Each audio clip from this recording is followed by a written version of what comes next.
Once upon a while in a corn country there lived a beautiful girl, and her name was Rindercella. Now, Rindercella lived with her muggly other and her two sad blisters in a hall smouse at the hop of a till. Also in this corn country there was a very pransome hince by the name of Chintz Prarming. One day the pransome hince decided to throw a bancy fall, so he invited all the people from Riles a Mound, especially the pelthy weeple. Now Rindercella's muggly other and her two sad blisters went out to buy some drancy fesses for the bancy fall, but Rindercella couldn't go because all she had to wear were some wordy old dags.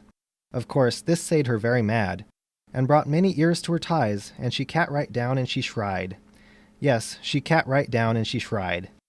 She was kidding there shrying when there was a finding lash of blight. She looked up, and appearing before her was her Gary Mudfather. He said, "Rindercella, why aren't you at the bancy fall?" Rindercella replied, "Why, Gary Mudfather, you know I can't go anywhere in these wordy old dags." So the Gary Mudfather wand his wave, and Rindercella was suddenly changed into a bavishing Rudy, in a beautiful bown with pequins and surls and two slash slippers. "Oh, Gary Mudfather," Rindercella cried, "yank thoo, yank thoo, yank thoo." And she drew her tharms around his neck, and she kissed him on the keek. "But how shall I get to the bancy fall?" she asked.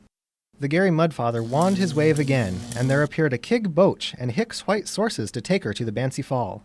"But," warned the Gary Mudfather, "be sure to be home before midnight, or you will be purned into a tumpkin." When Rindercella arrived at the bancy fall, the pransome hince met her at the door. He had been watching from a wooden window. Rindercella and the pransome hince nanced all dight, and you know what? They lell in fuv. Suddenly, the mid-clock struck night. Rindercella raced down the stairs, and just as she reached the bottom, she slopped her dripper. It simply flipped from her soot. The next day, the pransome hince searched all over the corn country, looking for the beautiful girl who had slopped her dripper. Finally, he came to Rindercella's house, and he slied the tripper on her muggly other.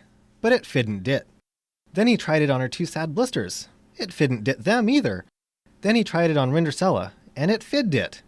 It was exactly the sight rise, and Rindercella and the pransome hince were garried in a gorgeous medding, and lived heavily after hapward. Now, the story of the Maury is this. If you want to go to a bancy fall and have a pransome hince loll and fuv with you, don't forget to slop your dripper.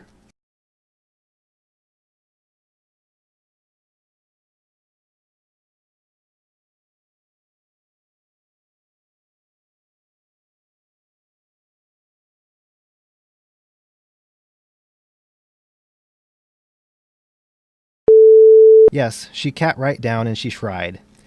She was kidding there shrying when there was a finding...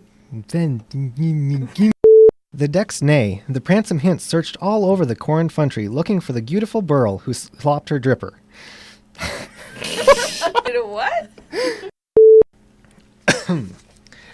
The next day, the pransome hince searched all over the corn country looking for the beautiful girl who had slopped her dripper. Finally, he came to Rinder... in the corn.